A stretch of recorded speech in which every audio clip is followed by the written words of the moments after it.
Here we go.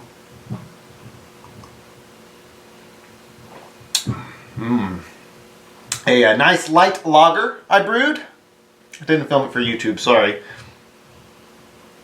Kind of just an experiment, just to see. Got the efficiency dialed in. Ding, that's good. But yeah, it was just a Pilsner malt, 2 packs of Y yeast, American lager yeast, Sterling, and Liberty hops. So, all American, called the Average Joe lager. It's good. But anyway, that's not the point of this video. The point of this video is it is time to officially review the Spike Brewing kettles they sent me. If you haven't seen the series of the build of this, definitely check it out wherever that shows up now. But basically, Ben from Spike Brewing reached out to me to put together a system basically with their kettles and brew on it several times and then do a review. See, what I thought of them and then share with YouTube what my thoughts are. So that's exactly what we're going to do here. I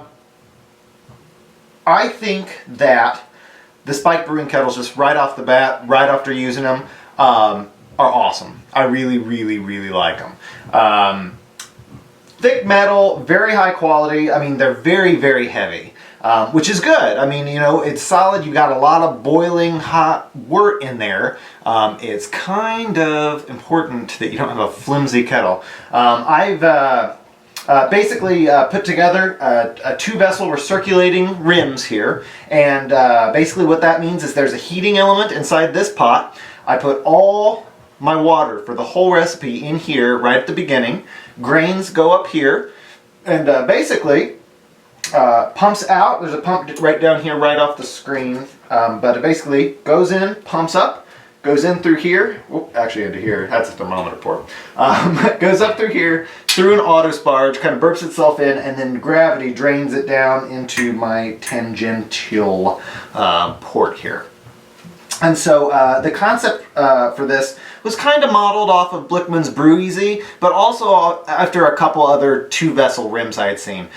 A lot of folks have the 3-vessel Herms setups. That's fine. I wanted to go with this because this is as big as my table that I had. This is the space I had to put it in. So the 2-vessel for me was definitely the way to go. So Ben, thank you again for sending these my way. That was very, very cool. Yeah, I've been brewing very, very good beer on this setup. So to get into the details of it, like I was saying earlier, the kettles are very, very heavy duty. There's absolutely no flex in them. I've been pretty hard on the handles just to see. I whipped this one around with full grain in it just by one handle all the time. I haven't even so much as heard like a metal strain or crack or anything like that. They're holding up super well. I'm more worried about like breaking my wrist with just the weight of things than I am about the pots breaking. And that's kind of what they pride themselves on. What do they say? Your liver will fail before our equipment does. And that's pretty damn accurate. The process for me was, I'm guessing, going to be similar to what folks that order their custom kettles would be, and that they come with set ports. If you want certain, a set, their factory basic pot, I guess you could say, or a couple accessories, pre-installed as a base model, but they can do anything custom. So in this one here, there's a custom port on the back, a big old 1.5-inch tri-clamp, and that's what my electric element is hooked up to. The side port here was a custom pop, and then this side port up here was a custom pop. So you're kind of two on standard. The base one is of course standard. The 2 is a standard, and then I think they have another standard that's got a sight glass installed. For this setup, yeah, I was needing a couple extra things. So the back and forth, I talked with Ben for that. I'm not sure if Ben does all the custom, conversation, I guess, but was super smooth. I kind of sent him a drawing of what I was thinking. We talked about it back and forth a couple times, and he came back with me with a drawing of what they would do with some measurements. And I had no joke, no idea what I was doing at that point. And so I was like, hey, if you think it'll work, rock on. And probably about a week later, they arrived. And it was time to start building, and that's where this whole series sort of took off from. So the back and forth was great with them. And yeah, I mean, the welds look great. They're holding up wonderfully. A little bit of Teflon tape, you know, because they weld in the ports. They don't have any of the, what do they call it? Weldless fittings. None of that on this. All welded, all sanitary welds. Super smooth on the inside.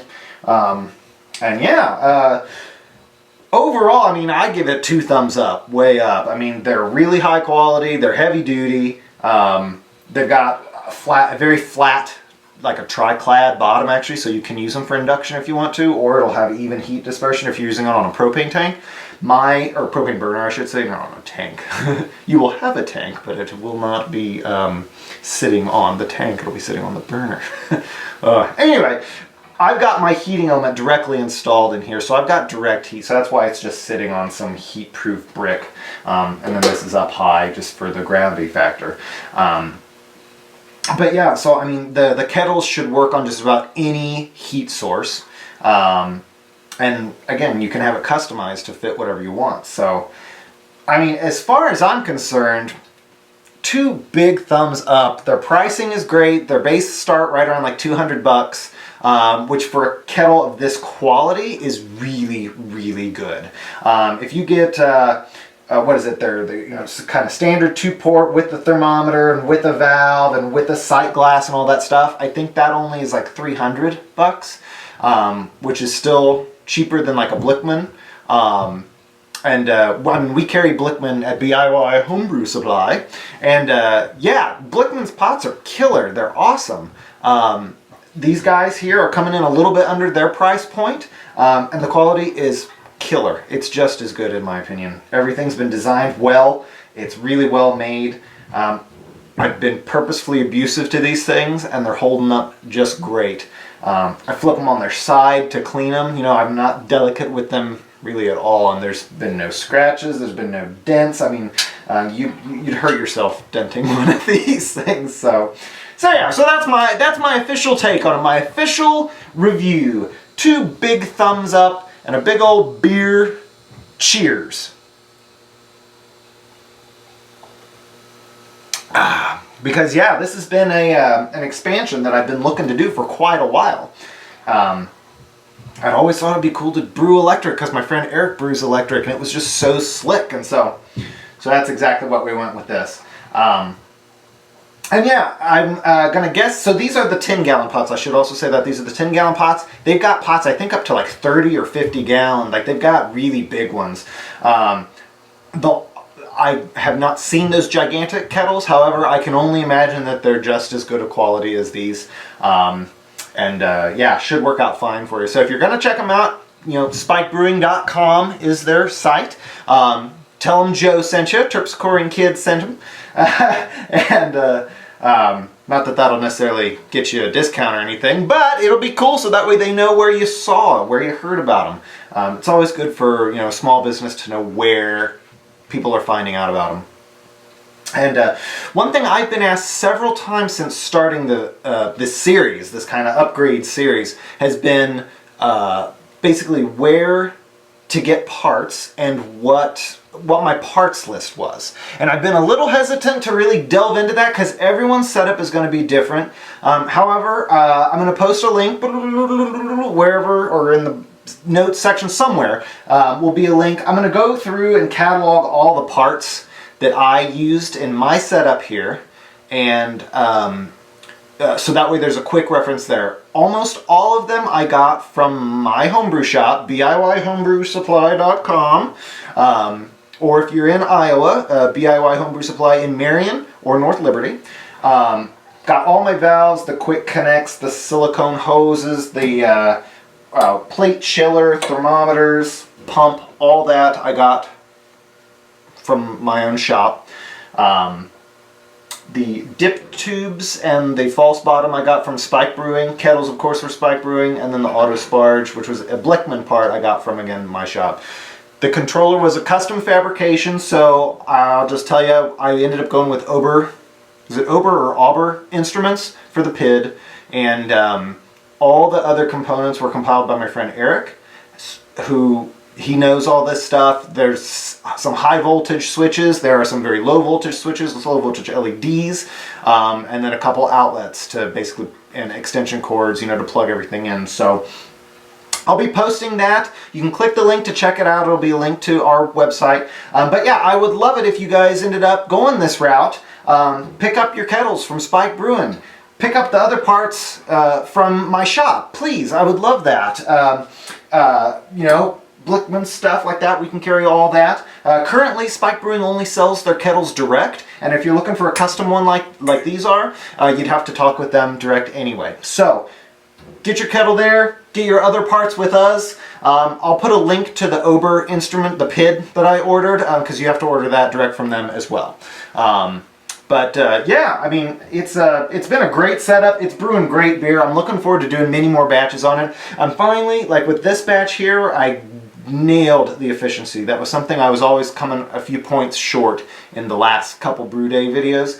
And but this one, I'm actually over my points. It was perfect. So can't go wrong there. And then the lager, 2 packs of the yeast, actually, or what is it, over attenuated. I was expecting, it's like 1.010, like 1010-ish for this one. It came in at 1.006. So, not too bad, not too bad. Healthy yeast, good base.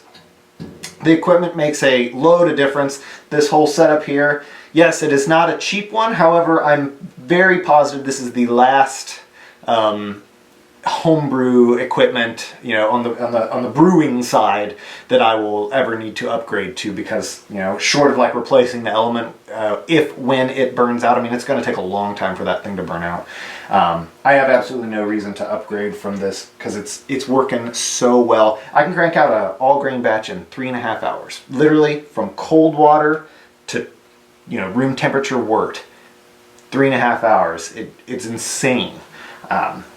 I think the electric has something to do with that. Propane would be probably a little less efficient because you got some loss and stuff like that. But who knows? Depends upon your burner and a lot of other factors. So, well, thank you for watching, YouTube. If you haven't, please do subscribe. Give the video a like. Share with your friends. If you head over to Spike Brewing, let them know Joe sent you. I'd appreciate that. If you need to place an order for any of these items, hop online, www.biyhomebrewsupply.com. It's my shop, and we've got all these parts, with the exception of a couple special order things, and of course the custom pots that you have to talk with Ben at Spike Brewing anyway for that. So, without further ado, I'm going to go finish this delicious beer. I'm trying to hold it at the bottom so that way I don't get it too hot. You know, it's a Pilsner, so American Pils, so don't want it to get too warm.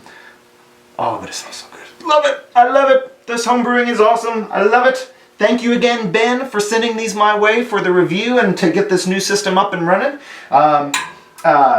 Top-notch group, Spike Brewing, top-notch company, and top-notch products. So I cannot complain one damn bit. So, cool.